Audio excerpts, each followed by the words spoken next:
Tahukah kalian di manakah Allah Subhanahu wa Ta'ala saat ini berada? Dan dari mana Allah itu berasal? Bisa melihat Allah adalah hal yang sangat mungkin bagi manusia, dan itu merupakan puncak kenikmatan di alam semesta ini. Dalam ajaran Islam, orang-orang mukmin kelak akan diberi kesempatan untuk melihat Allah Subhanahu wa Ta'ala ketika di akhirat.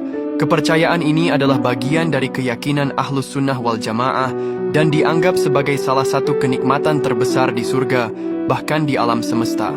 Dalam Al-Quran, Allah Subhanahu wa Ta'ala berfirman, "Wajah-wajah orang-orang mukmin pada hari itu berseri-seri.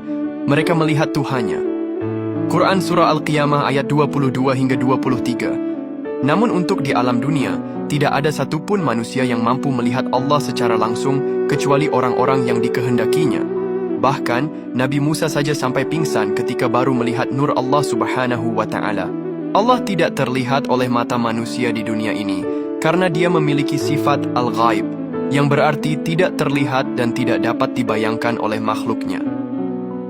Sifat ini dijelaskan dalam Al-Quran dan hadis, serta menjadi bagian dari keimanan seorang muslim. Tuhan seluruh umat manusia ini bukanlah berbentuk seperti manusia, berhala, patung, matahari, atau makhluk dan benda yang ada di alam semesta ini. Sebab, wujud Allah itu berbeda dengan wujud makhluk-makhluknya, dan wujud yang sebenarnya hanya Allah lah yang mengetahuinya. Lalu pertanyaannya, di manakah Allah sekarang berada?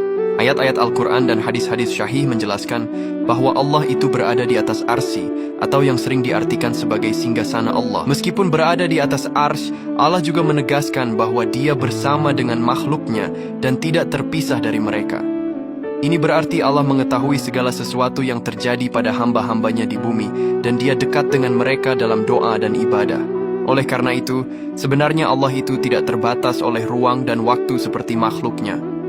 Dia ada tanpa permulaan dan tanpa akhir, dan keberadaannya tidak bisa dibatasi oleh ruang fisik seperti manusia.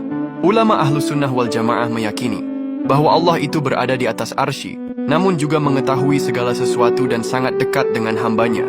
Lalu pertanyaan selanjutnya, dari manakah Allah itu berasal? Sebenarnya, pertanyaan tentang dari mana Allah itu berasal adalah pertanyaan yang salah. Dalam konsep Islam, Allah adalah sang pencipta dan bukan makhluk yang diciptakan. Allah juga bersifat qidam, atau ada tanpa permulaan dan baka kekal abadi, tidak memiliki awal dan tidak memiliki akhir. Allah Subhanahu wa Ta'ala adalah zat yang menciptakan segala sesuatu termasuk waktu dan ruang. Oleh karena itu, tidak mungkin Allah memiliki awal atau berasal dari sesuatu. Semoga dengan penjelasan ini kita bisa mengenal Allah lebih dekat lagi dan memperkuat iman kita kepada Tuhan pencipta alam ini. Amin. Allahumma sholli ala Sayyidina Muhammad.